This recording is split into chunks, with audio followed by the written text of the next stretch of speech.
Okay. All right then. Hello, everyone. Welcome. And thank you for dialing in for our webinar today. It's people like you who make our webinars a success and motivate us to bring you more webinars on customer success every month.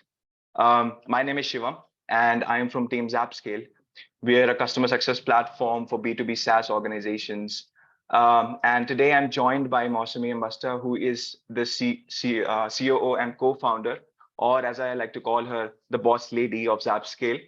Welcome to the webinar, Mausmi. I won't say a warm welcome this time because I know Delhi is already painfully warm these days. Oh, you're wrong, Shivam. Delhi is really pleasant now. It's raining. It's beautiful today. Okay. Welcome, everyone. My name is Mausmi. I am the co-founder of ZapScale, but that's not what we're talking about today. We're talking about customer success. And before I go ahead, I need to tell you a little bit about me as to why you should listen to me and if I have something valuable to present or not. So I have been through another journey. So ZapScale is my second startup. My first startup was ThreadSolve.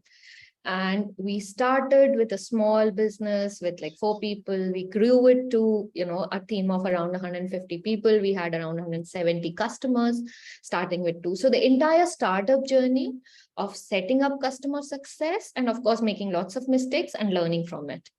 From there on, my company was acquired in 2019. And after setting customer success in my startup, once the company was acquired by a global public company called Codes Digital, they had 5 different products across around 800 customers in 40 different countries. And I was heading the global team in customer success. So, I have seen the journey and worked through it to build it from a startup to a large conglomerate with multiple types of products, with very different sort of products, somewhere pure SaaS, somewhere platform as a service, some of them were locally deployed. And I saw the entire journey and variations of customer success. And in this journey, actually, what I realized, there is a lot of talk about customer success, but not enough about, is what I feel, not enough about focusing on the specific customer success journey that startups go through. And that is where the focus of my business is as well. And that is where my personal interests also lie. So what are we going to talk about? We'll be talking about why young startups or early stage startups need customer success. If you have any questions, any queries, please feel free to write in the chat window and Shivam would let me know. Sure. Yeah, that when there is a question, and we'll try to take them as much as possible.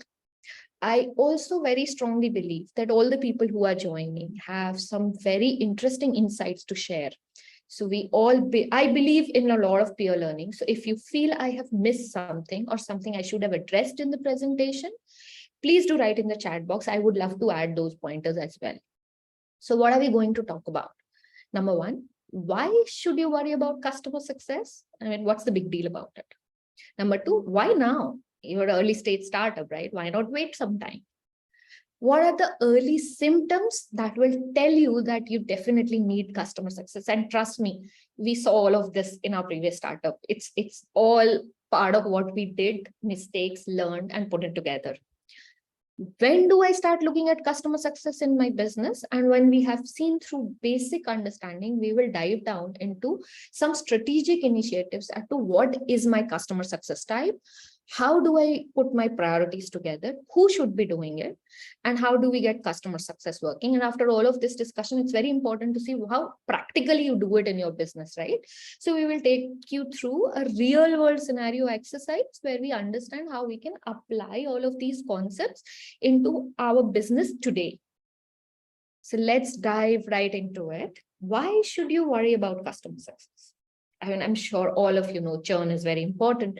So I did a webinar some time back. So I was very intrigued that, customer success does so much work and put so much effort in their processes and systems, and you reduce churn by 1%, right? That's great. But how do we prove the value you bring in when you've just reduced churn by 1%? What is the value that the business will get in the long term? So Shivam can share you the links of the previous webinar. I won't go deep into this session, but what was the outcome of this entire exercise was that a 1% churn can give you almost a 38% difference in your ARR in 3 years, which is unbelievable. Anything above 30 is unbelievable for a startup. It is a make or break journey, right? But the question then arises is, I'm not so far ahead in my journey. I'm very early. I am still starting to get some revenue. I am still starting to make early business. Why should I worry about churn right now? It's not my problem. Let the renewals come maybe next year, maybe 2 years down the line. I'll think about it. That's where probably all of us are sort of guilty of ignoring customer success a little bit. Now, this is not something new. This is by Mr. David Skog. He shared multiple years ago. If there's the link, you can, of course, check it. So what he did was he mapped the journey of a typical SaaS startup into 3 different phases. Phase 1 was focusing on product market fit. Phase 2 was setting up a repeatable, scalable, and profitable growth model in the business. And step 3 or phase 3 was when your systems and processes and product are in place. Then you start putting money and sort of hit gas and, start scaling your business like anything. So all the discovery of setting up has happened in these 2 phases. Now, if you look at this model, in stage 7, he talks about ensuring customer success. What he basically means is that at this stage, when you have, when you've started selling, when you already have repeated sales motion, you have a sales team, so non-founders can already sell it, you are already making the sales process scalable. That's when you should make sure your customer success works well. But we all know, since we are part of this journey, customer success does not happen in the day. You cannot decide today and say tomorrow everything works fine. It's also a journey. So what he basically meant was that stage 7, you should have your customer success work going up and running and ensuring the business is running smoothly, which means it actually needs to start much earlier. That's what I want to dig deep in. That's where we need to start looking. The moment you start making customers, you are proving that you can sell your business, sell your product to customers. That's when the thought and the idea of customer success should start in a business. It's a journey. It takes a long time to set it right and understand the right processes within your business. So, what is happening in early stage? You have an idea, or the company has an idea, they do user research, talk to a lot of potential customers, build a product, and then founders go out there and say, let me try to sell my product. And then you try to talk to potential customers, early days. Founder sales starts working, you start getting customers, the revenue begins, some of the revenue is coming in, and that's when the leaky bucket of churn comes into picture. That's when you see some customers are not doing great, not very happy, want to go away, and you start thinking, what's going on, what's happening at this stage, right? This is the journey that a typical early stage startup takes place, a little off and on, but generally this is what it is. Now, when this churn problem raises its head, it's already too late to start thinking about what to do. Now, here, let me emphasize that I am talking essentially about B2B SaaS startup. B2B SaaS world is not too big. There are like 35,000 companies across the world. The companies that are focused or part of your SAM, I would say, or SOM, would be much lesser, right? So it's a very strongly integrated unit. There are lots of communities and people talk to each other. Now, what this means is that one churn can affect a lot of potential customers. So coming back, churn is a lagging indicator, which means if somebody is already dead, you cannot go to the symptoms and try to revive them. Revival is very hard. So the death has already happened. So it means you need to start looking at symptoms much earlier. And second, it's an infectious problem, which means one customer is not just one customer lost, but a lot of potential customers would also hear about it. And the potential customers, you will have to do a lot harder sell to, sell your product. The word spreads fast. So if you already have churn problems, too late. You need to really go back and start looking at your processes and really get in control. So what happens, why does it take so long? Because early days, founders, early employees, everybody is very focused on early customers. You give them all the tender love and care, white glove service, trying to give them all kinds of support, calling them, you have their phone numbers in your phone. That's what typically happens. The customers have the direct phone numbers or WhatsApp or whatever. And founders are pressured. And it is part of the game. There's nothing wrong with it. They are pressured to focus on sales. They are pressured to focus on revenues. CS is ignored because early days, founders and early employees are themselves doing CS, right? And a lot of things are happening on an ad hoc basis. They are managing things and doing things. But as the number of customers start increasing, 20, 30, 40, 50, it's not possible to remember every customer. It's not possible to remember their problems, and it's not possible to answer all problems through a phone call or a Zoom call very, very quickly. Customers start feeling ignored.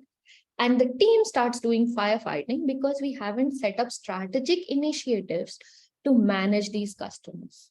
So it's a good problem to have that, you amazingly, you have lots of customers coming into your business very, very quickly. Great.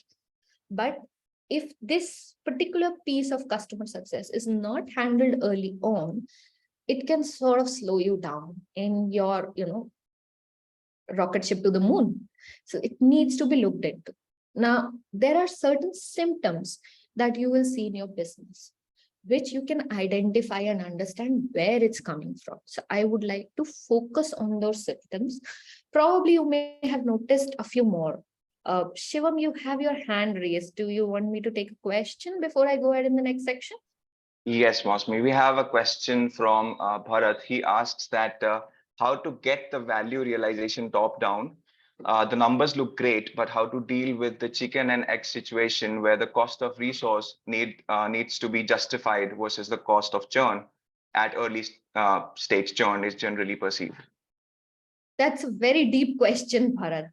That's a really deep question in terms of calculating value of resources versus value of what you will bring in the business.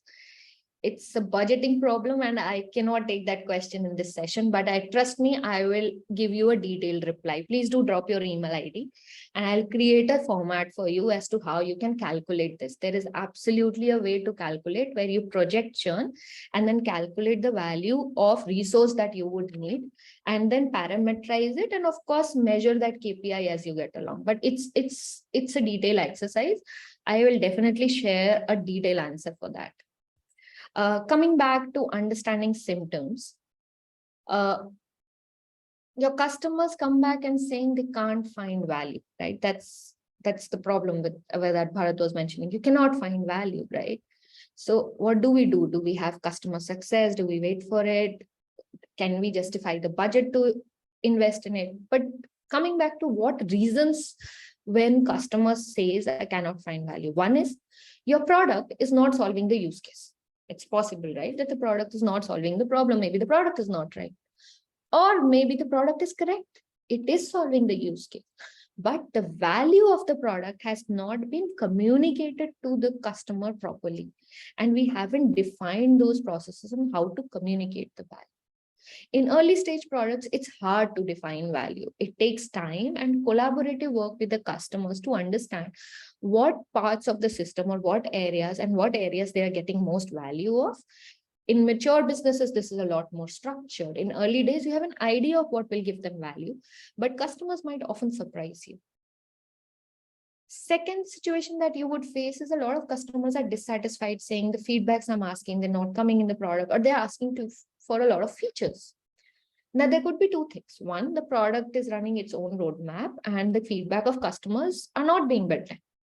Or the feature roadmap is not communicated to the customer. Now, I think we all understand at times when customer asks you for a certain feature, they will probably tell you a solution.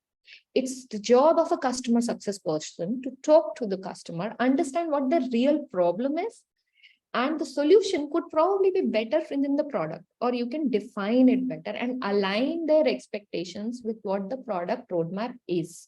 And maybe if there is something that needs to be added, communicate that to the product team. This communication part and understanding the requirements is so very important, to understand the use case that it's not solving, and then interpreting it into the feature requirement that a product team can understand. This sometimes gets dropped if the customer success is not involved in the process and that interpretation is not happening.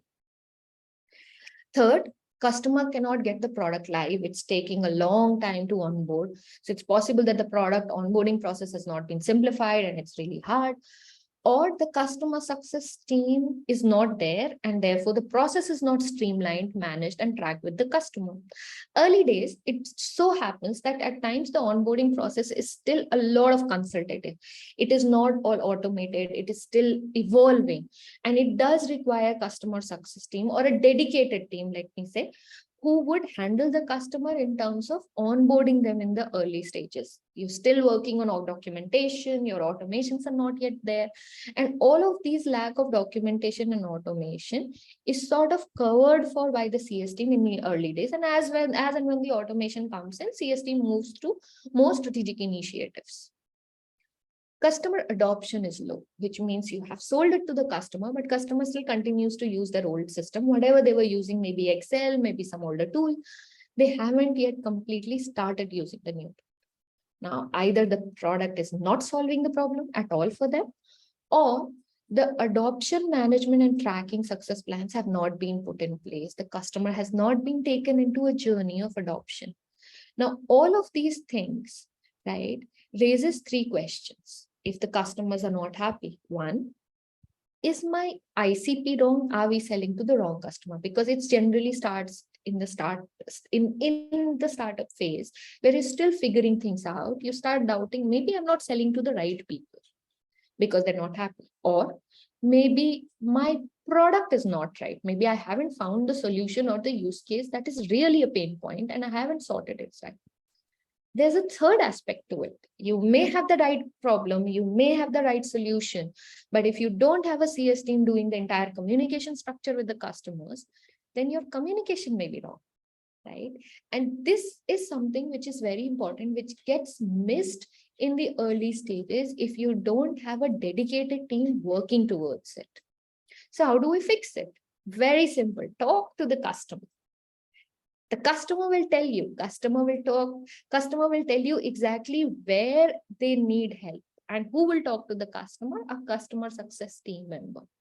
Somebody whose job is to just talk to the customer, bring feedback, and pass it on to the team. Founders often have a bias, the moment a customer says anything, they start looking into, let me make changes in the product. Maybe my product is not right. Maybe I'm not solving this. And there will be tens and thousands of product feature requests.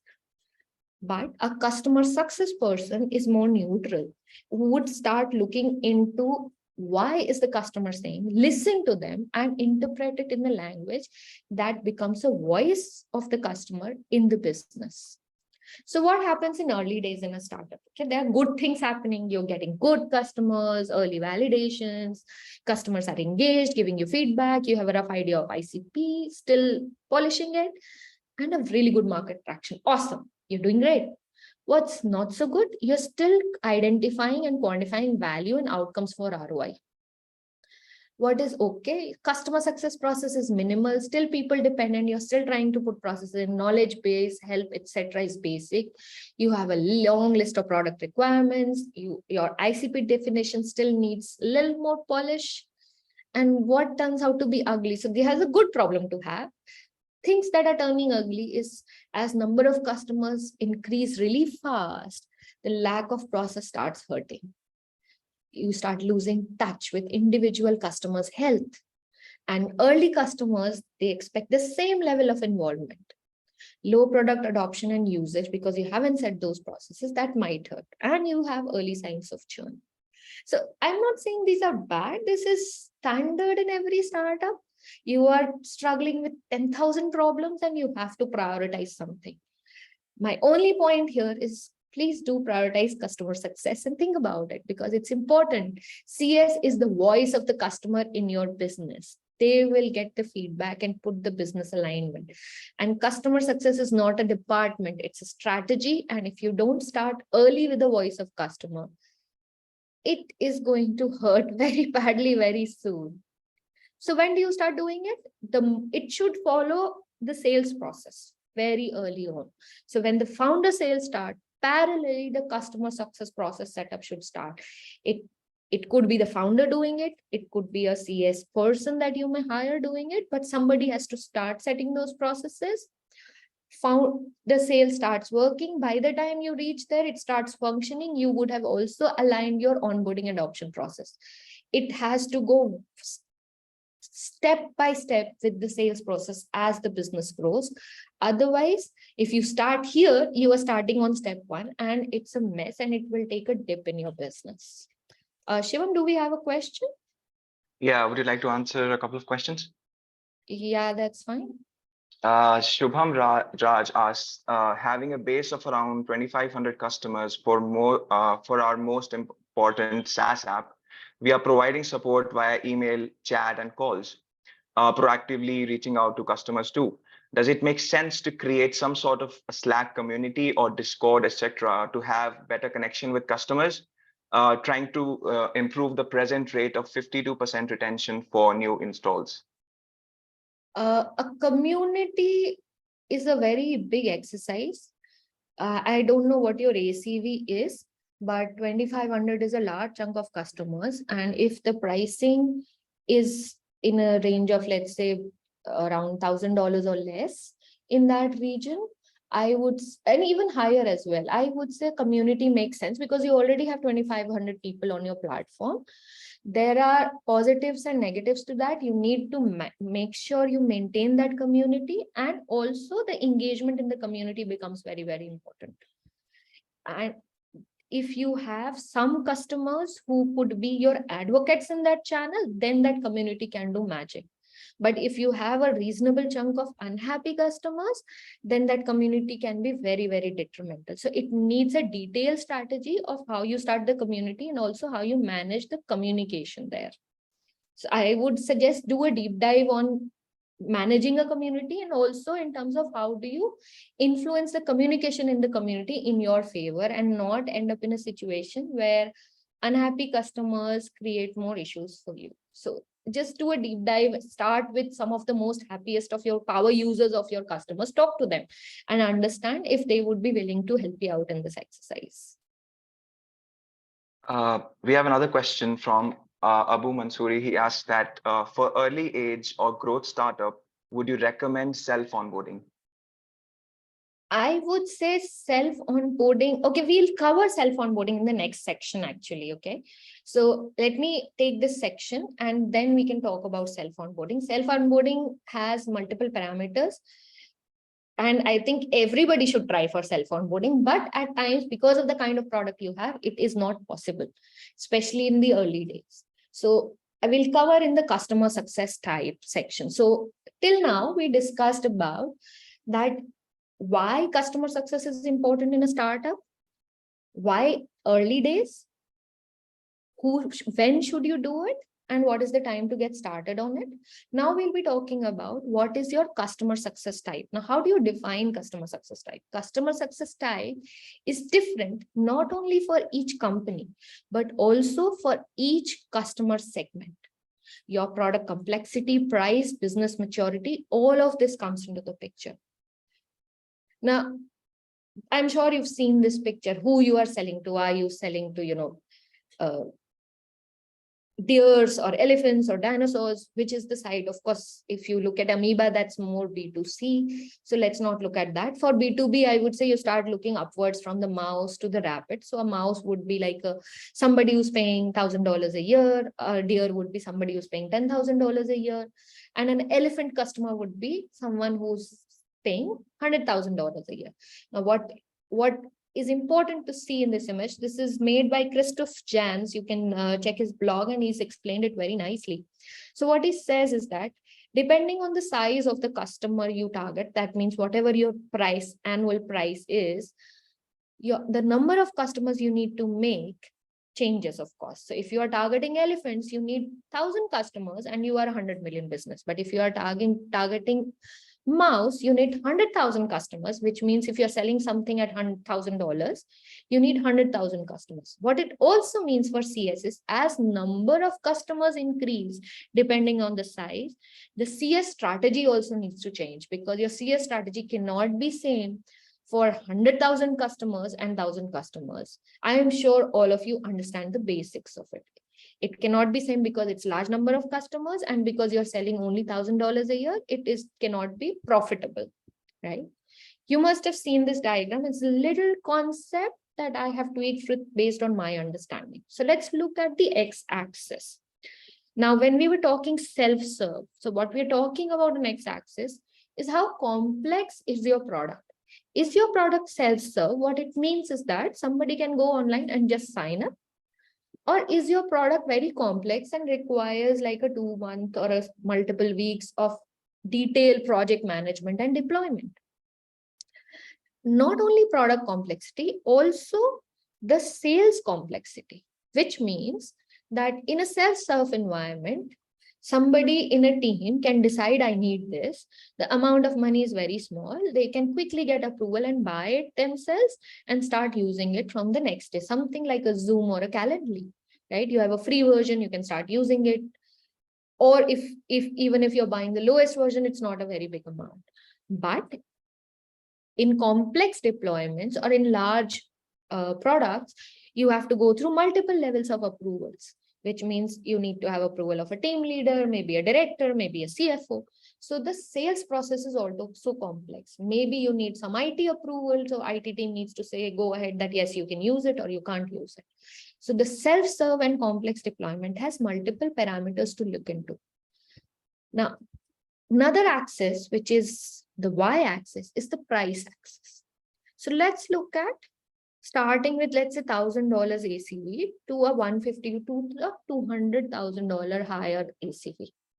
Now, if you are self-serve, right, somebody can come online and buy themselves, and the price is fairly low, which means you are probably in the mouse category. You will have large number of customers which cannot be handled humanly, which means you will have automated CS, which does not mean you will not have customer success team. You will have a customer success team, but the team will be managing the customers in an automated function with a lot of automation, emailers, all of those things built into together.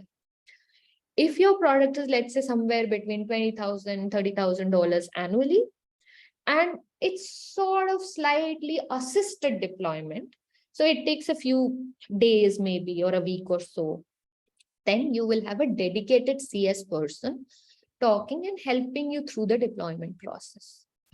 If the product is very expensive and has complex deployment, then high touch strategic CS, you have multiple levels of people to appease to prove value. You will have a CFO presentation, you will need an account management, you will need a strategic CS, you will need junior CS, and you have multiple people managing this large account because there's a large value to it. Now, what we need to do is look at our product and where it lies in this x-axis. If it lies in the complex deployment zone and the price is still low, this is a non-profitable zone. This is a dead zone. If you are here, if you have a complex product and you're not charging enough, you're going to die. So you need to start your movement away from the rightmost quadrant. And the leftmost top quadrant, low touch dedicated CS or a pooled CS, as people generally call it, is the golden zone, which means you are selling at a very high value and your product is almost self-serve. You would still put CS for large accounts, but you can move really fast in that system. Now, this is sort of the lay of the land, right? Now, let's look at who lies in these zones. Non-profitable zone, let's not talk about it. Generally, early stage startups are here.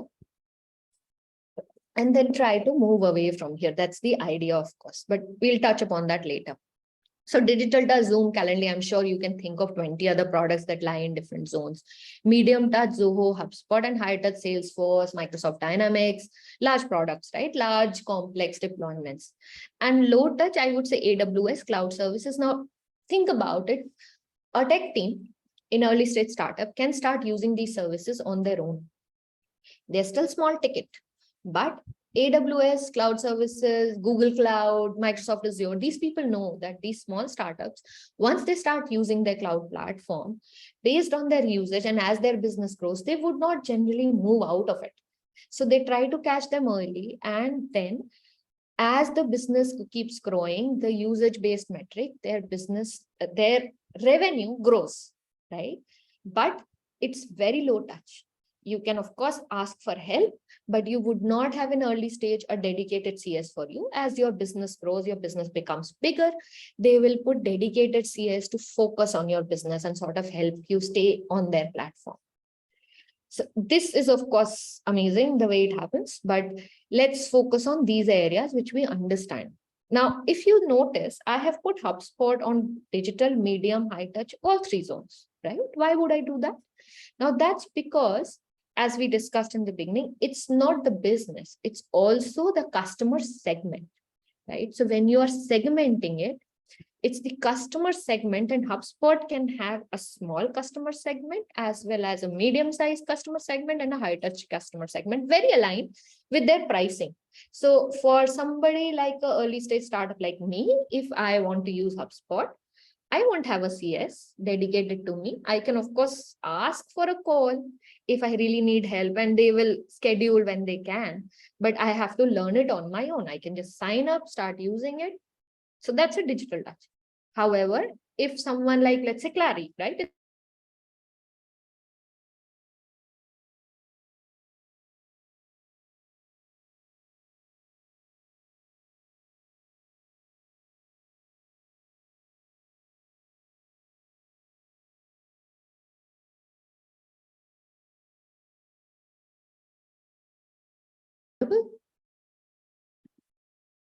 Yes, Mausmi, I think we lost you for like 10-15 seconds. Sorry, there's some electricity problem at my end. It's raining, right? What can you do? So here, when you have HubSpot has three categories of pricing. So if let's say HubSpot is selling to a Microsoft, they would have a very different CS strategy for them. But now HubSpot is selling to a Clary, let's say, they would have a different CS strategy because it's a medium touch customer. And HubSpot is selling to me, probably a digital touch customer, right? So in your business as well, it's not that your business would be medium touch or digital touch or high touch. Your business will have customer segments who would have very different strategy of CS. And that will change as the business matures. Coming to that, let's understand another parameter here about business maturity. Now, when you are an early stage startup, you are probably here sometimes. You are still setting up the self-serve or automations. You are still probably doing, and which is advisable also early days, to do things which are not scalable. You go all the way in to help your customers, whatever it takes, right? That's what we all do, which is all right for early stage. Absolutely all right, as long as you know that your direction of travel is one of these four. You should know where you want to land, depending on the complexity of your product, complexity of your sales process, and that is the nature of your business, right? For example, we are ZapScale, we sell customer success platform. And we know that in our customer space, we will have to integrate with the tools that they use, which means we can be as much self-serve and automation, but we will still have to give some sort of assistance to our customers to help them onboard. So we understand our direction of travel is towards the direction of self-serve, but we will go through medium touch and then to self-serve. That's the direction of travel. So look at your business, understand the complexity, and we will do an exercise in the end, and then plan your direction of travel. It's absolutely okay to be in the rightmost quadrant in early days, because that's what we all do. We do non-scalable things, go all the way in to consult with our customers, but know the direction of travel and then prioritize all our actions, which is what this discussion is all about, where we are going and how do we prioritize it. So what are my priorities? Now I'm looking at a digital touch scenario, right? Now here I'm just covering the top few items, but we'll go deeper when we do the real world scenario exercise. So in a digital touch scenario, typically you are within the range of $1,000 to $10,000, maybe lower as well. Now, why I say $10,000? Because frankly, I have checked a number of websites. I have not seen anybody selling more than $10,000 worth of product online through self-serve process. They would always have the last pricing as contact us, right? Because at that stage, they want to have a different sales and CS journey.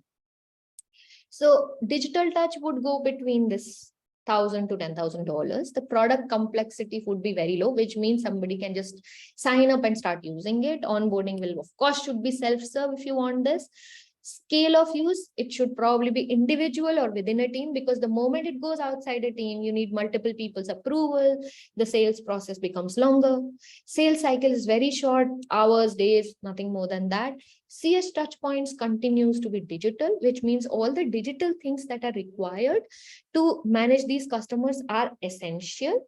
Community being one of them, as one of our friends mentioned. And sales team does mostly online sales, which means it's more of a marketing automation that really sales. And customer acquisition strategy, generally it is freemium. I won't say that's the only strategy, but generally it is freemium. You start using it, then you need premium features, and then you start paying for it. So here in this scenario, CS is technology driven. There is typically no human interaction. Maybe you could segment these into, people from 1 to 5,000, all technology, but $5,000 to $10,000. You start talking to them and maybe having some sort of a CS interaction depending on the scenario. CS manages the entire automation. There is automated onboarding, adoption, in-app messages, online forums. If you look at Notion, Notion does this amazingly. They have all these exercises, even HubSpot in early days, like everything you want to click, they will tell you buy a higher version, right? So their upsell is also completely inside the tool. Right? They keep sending you messages, and of course, communities and online forums are a part of this digital touch scenario, very important. You also need really robust help guides, knowledge bases, self-serve documentation, and of course, online chat support. Really, really important, because if somebody has a problem, somebody's using it, they need an answer then and there. If, of course, your documentation is really robust, then chat support is not pinged so much. But if your documentation is still light, then chat support becomes very, very important. There's another very important part to look at. So this is digital touch is on a customer segment, which means the early customers, let's say, again, taking the example for HubSpot, the customers that are joining into the lowest version of their modules, those are actually lead gen, which means that it's possible that you will find some customers who are from very big companies who have just testing the product, which means this funnel will be used as generating a sales funnel for upsell, focusing on certain accounts which could grow to be a much larger business, right? So for example, in ZapScale, let's say tomorrow, somebody from Lambda Test start using it. I would be really focused on that CS person, because I know that if I am able to solve his problem and he can be my advocate in his business, then I can really make a big sale. So there's a large opportunity there. And that identification definitely happens in the digital touch reason, where you have multiple tiers of pricing and sales process. Now look at low touch. You have medium to high price, maybe higher, depending on the scenario. Product complexity is very low. This is a very special case, by the way. Onboarding generally self-serve, but needs a little bit of IT assistance. Scale of use could be one team to multiple teams, but sales cycle is always short. CS touch points are available on request, and for high value customers, there is a dedicated CS. Sales team is generally inside sales. And customer acquisition strategies could be freemium, free trial. There are lots of other, innovative ways to, of course, generate leads. And that's something which is a discussion of a very different webinar probably in future, and somebody else can do it much better than me. In customer success here, it is still technology assisted. There is some amount of human interaction. Now, here I'm talking about companies like Strike, AWS. So let's say somebody is setting up, Google Cloud or AWS in their business. They can reach out to some of the support team members or team member. They can call it technical support or whatever the terminology is. Essentially, that person is going to help you go up and running if you are stuck in some sort of a technical issue. So there's a large pool of accounts and CS team prioritizes and manages them as per their business priority. And of course, as the customer comes in, they also monitor onboarding, adoption, and proactively respond, reach out. But it's a pool that they're handling. It's not a dedicated. There is, of course, ample amount of help, guides, self-serve documentation that is necessary to get this up and running. Support channels, CS buck for really important accounts, and sales funnel for multi-tier sales, account identification for upsell is exactly same as digital touch. You would be identifying potential large value accounts and focusing on that. Now come to medium touch, 10,000 to 50,000 within that range. Medium touch is typically most businesses currently who are selling to B2B SaaS, I would say, who are a little higher value. You would definitely have a dedicated CSM. You would have one team to multiple teams. It's a long process of sales. It takes a few weeks, inside sales, outbound sales. It's technology supported. It is mostly human led. You need really expert CSMs to handle this kind of business.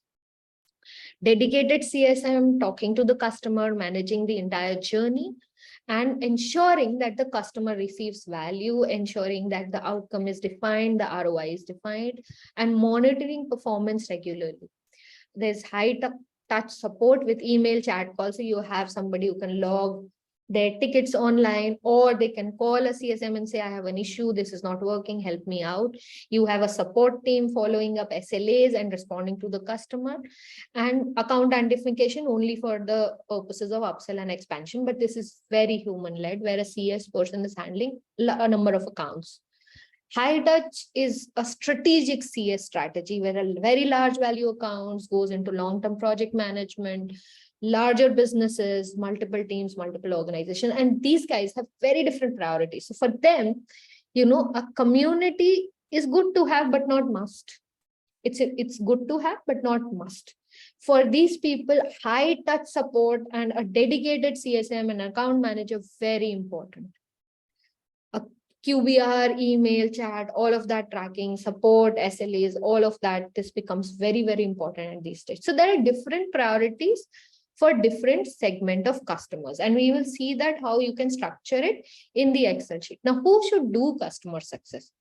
You. That's what my answer is, me. If we are talking about founder-led sales, we should be talking about founder-led customer success. Founders should be doing customer success in early days, and of course, get dedicated CSM very soon in the business. And how do you get customer success working? Of course, you have to have a strategy, define your product complexity, and we'll do it in the Excel sheet, understand your CS type, define your business maturity, plan your priorities, and of course, use a simple Moscow model to put your priorities in sequence. What do we need to get in customer success? So once you set up your strategy, you focus on only three things: people, process, technology. People who will do it, either founder or a CS head in the early stage. What do they need to have? They need to have in-depth product knowledge. They have to have analytical understanding so that they can interpret what the customer is saying. They have to have absolutely amazing communication, and they should be curious about learning use cases. That is all I believe a CSM needs to be able to be excellent at that job. And that's the kind of CS a startup needs as well. What are the processes we need? Customer journey needs to be defined from day 1 to day 90. Success plan for all the journey stages. Playbooks for all the incidences, inactive users, what do you do? Low product usage, what do you do? High ticket, what do you do?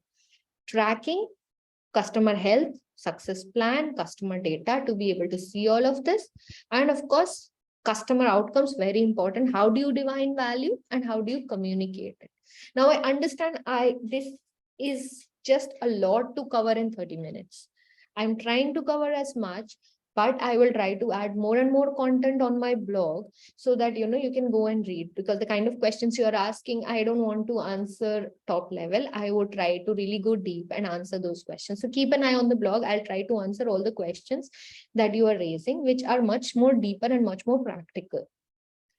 In terms of technology, of course, what do you need? You need a customer success platform where all your data within your business is visible in one place, and you don't have to log in into 20 different systems to see what the customer is saying.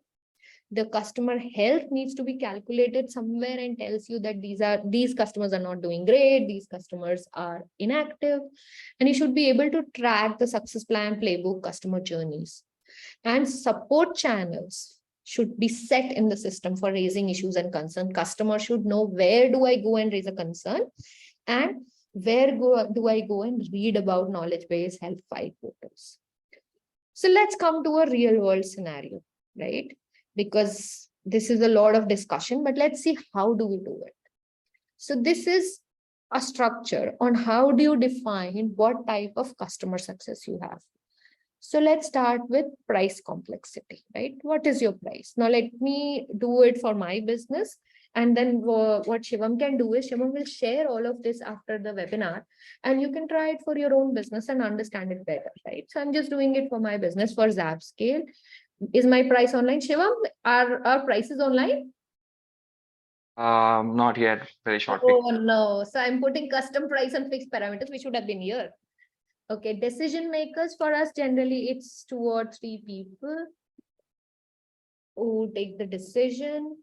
Customer acquisition strategy for us, it's currently free trials. Sales cycle for us right now is short in days. Our sales team is inside sales and outbound, although we're still trying to figure how to work outbound. Do we need IT approval? Maybe a review, not really an approval. How many people use our product? We do not limit to number of teams. So everyone in the team can use the product. We don't charge per customer. Does your product need integration to work? Absolutely. My product needs at least 2 to 3 integration, integrate with product, integrate with external, ticketing, feature request, CRM, billing, all those products that you use in the business. So we need all those integrations to work to give you valuable insights.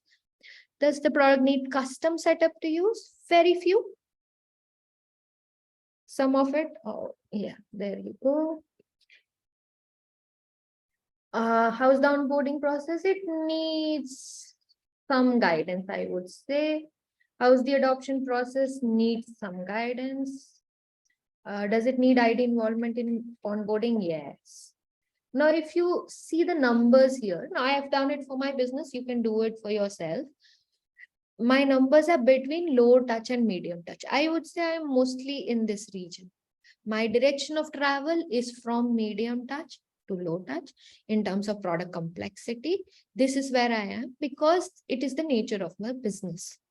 You can put your own numbers and understand that is it even possible for your business to become a completely self-serve, or at least you understand the areas where it will cause you a problem to become a self-serve business, and then solve those areas and make it simple.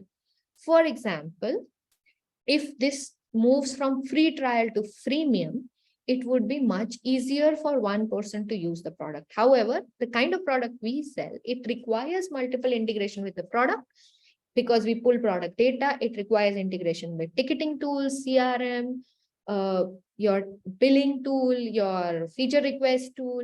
So when we pull all of these, your emails, when you integrate all of these tools, it requires multiple involvement. So I know that this yes cannot move to this side. This is very important, and this requires more than one people getting involved. So it's very important to deep dive in your business and the nature of your business and what areas in the business can you simplify to move from medium touch to a different mode of CS. Now, this would be your direction of travel. You would probably be starting somewhere between high touch to medium touch. That's what we are also doing. We are working very hard, very closely with our customers in early days. That's what most startups do. But your direction of travel would be here, and you will reach here, and you have set certain processes and systems in your business. Let's understand how do we identify customer success maturity, because this will tell me how do I prioritize my actions. So let's look at a model. Now, there are multiple models out there. I'm sure you may have seen it. What I have done is I've looked at multiple models and tried to put in a way that I understand. And it makes me easy when I look at a business to understand what is happening and it's happening properly or not. So let's take any sample business, right? So let's say, is the business strategy sorted? Are you firefighting mostly, or are you handling projects focus on one customer at a time? Do you already have standard processes set, or do you already have standard processes with predictable systems? That means you have standard process and you have alerts and alarms coming that, this onboarding is delayed, this process is not happening. Typically, I would say a really good startup would be somewhere here, right? Because they would have set up standard processes, they are developing customer experiences, and they're still working on getting to a predictable process. Now, CS strategy and early day startup, definitely adoption renewal. Somebody who would have been 3-4 years down the line, 5 years, they would have adoption renewal, onboarding, all of that sorted. So they would be somewhere here. But if you are very early, then you would be only onboarding focused. If you are in the first year, you'll probably be only support focused if you don't have anyone in your team, right? Of course, if you are a little more mature, then you have scaled engagements, outcome management, all of this structured. What is your team like? Do you have a CS head? Do you have a senior CS director? What do you even have, or you have one person in CS doing everything? Then you are probably here, right? This is something which is very easy to understand. So let's say that our business is a little older, 5-6 year old, our sample business, so it's here. Now, what is the size of the team? You don't have any team, you have just one person, or your team is starting to build currently, or is the team growth and capacity growing? Do you have shared goal of MRR? You're just setting accountability responsibility. I would say 3-4 years, you are sort of somewhere here, maybe, or maybe here, depending on where your business are. What is your area of focus? I would say 4-5 years, you're still here trying to look at value definition. You may not have matured enough to get to customer outcome focus. Now, that does not mean that early stage businesses, there are some businesses who would be at very early stage, very capable of defining customer outcome. Like I know that in ThreadSol, we were really good at doing this particular piece. We made a lot of mistakes, but this was really good. We could define on day one to our customer that you are going to save 7% of fabric, which is so much money. So we were not only defining value, we were defining the outcome and the ROI aligned with the P&L. So that was awesome with us. So it depends that where your maturity is in different areas. That's what I was trying to say, that maturity is not one axis, but multiple axes where you could be good in certain areas and you may not be so good in others. Have you defined your customer life cycle? Maybe yes, or maybe you have a basic collaboration, or let's say you have only basic outline yet, you haven't focused on it. Process standardization, yeah, you do have repeated process setup, you have predictable metrics. Now look at this from your business point of view and fill these parameters. Prioritization, is everything a priority, which means you're always firefighting? Are prioritization structured? Do you have metrics and priorities? Do you have predictive alarms out of it? Or there is an integrated system with customer stakeholders, which generally takes a lot of maturity to get there. So I would say maybe here, right? Now, is your data disparate, which means that in 10 different systems? So if you want to know how your customer is doing, you're logging into maybe a ticketing solution to see how many tickets are pending. You're logging into HubSpot or some CRM to see where your customers are, how they're doing. Then your tech team is sending you some usage data maybe to see how customers are using your product, or are they not? So is it disparate? Is there some centralized system? Is the centralized system completely integrated and automated? It's giving you information. Do you have complete transparency and visibility of data? Is it right on time? Is it accurate and current? This is a very big exercise. That's why data science has become such an important, vocation nowadays. So early days, it takes, people do get to centralized quickly. Integration takes a time. People still find it very hard to do it. Now, insights, do you have manual? Do you have some basic dashboards? Do you have health metrics, workforce, analytical reports? So if you have a data team, you may be better here. If you don't have a data team, then you're still struggling and your team heads are still trying to put some basic dashboards together. And what tools are you using? Are you using Excel? Are you using CRM? Generally, a little mature companies buy CS platform. all the most companies that are out there, all the CS platforms that are generally sold pretty expensive, and early stage companies cannot afford them. So that is also one of the reason why looking at centralization of data and having a CS platform, health metrics, prediction, they are all made through Excel and systems, which can answer the needs of the company in early stages. So, have a look at ZapScale. ZapScale, when we built, so of course, it's a little bit of a shameless plug, but the way we built ZapScale was from the thought process that, what, early stage companies don't have time to integrate a product for 3 months, 3 weeks. No, you don't have time. You are a startup, you don't have that bandwidth. So to solve that, we are focused on early stage startup. It takes 1 day to integrate a product, and you can be up and running with all the health metrics built, and you can check all of that in the website.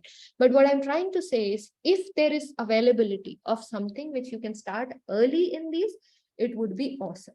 A little mature company would have a CS platform, I would say. Now, if you look at it, it shows me a weighted percentage, which means that the company or maturity of a company is not in just one category, it's multiple categories. But what we look at is a weighted value and say that your maturity level is here, right? So you are in maturity level 3 because of these parameters. Now let's look at priorities. Now I won't go into huge details of it. Shivam can share and you can do it yourself. I'm sure most of you know Moscow model, but just doing a quick review, what it means is that you put some things as must have, which means most vital things. You put certain things as should have, important but not vital. You put some things as could have, nice to have. Won't have means you don't need it at all. Now, I'll give you 1 or 2 examples, and then you can, of course, do it for yourself based on the level of business maturity you are in and the direction of travel you. For example, if you are focused on being a digital touch customer, then do you need a ticketing tool for customers to log issues? No, you don't. What you need is an online chat. You don't need a tool in which customers can go log tickets. That may not be your priority. But what would be your priority is written FAQs online. Very important. And FAQs available to customer to read through. Very, very important. You definitely need a knowledge base and a product help online. These are must if you are looking at digital. However, if you are looking at, let's say, a medium touch, then what must have is, of course, written FAQs so that CS and sales team know how to answer. It should be online, but it's okay. You can take some time and put it online later. You definitely need to have standard SLAs, and you need to track SLAs so that your customers are not unhappy that your tickets are not being answered, right? You need product help and message. Yes, should. It is good, but not vital. It is good to have, we should have it, but it's not vital. So we can live with it for some time and prioritize other things and come to this later. So this is, a massive list of all the things that you can prioritize on your own based on the kind of business that you're looking at. And from there on, you can look at what things make sense, gives you an idea of where to go about it. Shivam, have I spoken more than my time? Yes, a little bit, but I am sure this was an insightful session for people. Apologies, people, for exceeding the time. I hope you enjoyed. Sorry, we'll try to keep it on time, but there's just so much, and I still feel that I have, just scraped the surface. There's a lot more deeper content here that needs to be discussed, shared, and talked about. But unfortunately, there's only 30 minutes, but we'll try to keep it more deeper and shorter from next webinar onwards. And please do let us know what more you would like us to discuss in these sessions. Yeah, I think we can take some questions, Mausmi. Yeah, sure, Shivam, go ahead. Yeah. We're going to begin answering the questions submitted during today's presentation. You can still submit questions through the question panel in your attendee control panel. Avdesh from Tax Reco asks that my question is, when setting up customer success team, do you recommend a separate team handling this, or it shall be attached to sales? I wouldn't say it should be attached to sales, but it should be a separate team for sure, because the priorities of sales and customer success are different. And if it is one team, then somebody who is leading it should be definitely required to understand the segregation of areas, right? And if it's one team, sometimes a lot of mistakes get hidden. For example, a sales team's priority is to get more and more customers on board, right? But when CS team comes into picture and they start talking to the customer, they probably realize that maybe some of the customers were not ready to onboard. Maybe they were not the right ICP. But if it is managed separately, these insights would come into picture. Also, the strategy and thought process of how sales need to run and how CS needs to run is slightly different. But early stage, there are always bandwidth issues and it's not possible to have different people leading team. But that should be the direction of travel, that these two teams should work collaboratively, but separately, so that they can sort of help each other out. It's almost like the way in development, you have a QA team which works completely independently, right? And the development team works separately. They are part of the same umbrella, but they work very separately. They work collaboratively, but their focus is very different. Similar thought process should come into customer success and sales working together. All right, I hope that answered the question. Mausmi, if you could please share the last slide of the presentation. Yeah, sure. So if anyone wants to reach out, here are the details. I'm going to pick another question from Abhijit Medhi. He asks that how do the organization differentiate between customer success and customer support, or both should be under one head? I don't have a very strong opinion about it, right? But definitely different people handling these things. It could be under the same umbrella, it could be separate. I have handled both. I don't see a problem in that as long as there is proper communication, but definitely different people and different teams. A customer support, as I'm sure you may have read 10,000 times, it's a reactive thing, right? Their job is to look at their whatever portal they are working on, look at what customers are posting, making sure they respond just in time, like within 10 minutes, within 30 minutes, whatever your SLA is. So if a customer comes with a problem, you need to respond very, very quickly. Customer success is an absolutely different exercise where customer success team needs to be talking, finding out more strategic initiatives with the customer, making sure that adoption is better. It's more proactive. You reach out to the customer. So the support team is not very personal with the customers. They are just answering queries. So they could be under the same umbrella, but they should be definitely completely separate teams working independent of each other. Of course, sometimes support team and customer success team, they need to talk in terms of, let's say some customer is constantly talking about questions which are more training issues. So issues analysis, and these customers are asking about training issues, which means maybe customer success team needs to step in and do some training in terms of how to use the tool. So that kind of communication is required, but definitely independent teams could be under the same umbrella, could be under separate umbrella. That depends on what feels comfortable in your business and who is capable of managing it. Large businesses, like I was heading customer success globally, but support team was also reporting to me at that time.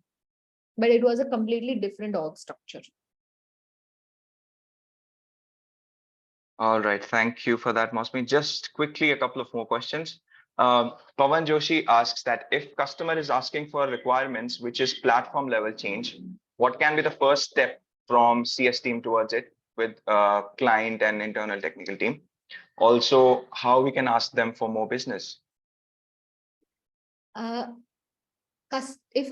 Typically in a B2B SaaS startup, you would not be doing customization. I assume, I don't know your business so well, but I'm assuming that you probably would not be doing customizations. So in your business, when a customer is asking for a platform level change, firstly, of course, understanding what the customer wants to understand their requirement. And secondly, to go back to your team in-house and discuss whether you want to do it or not. Because, there are pros and cons to this scenario.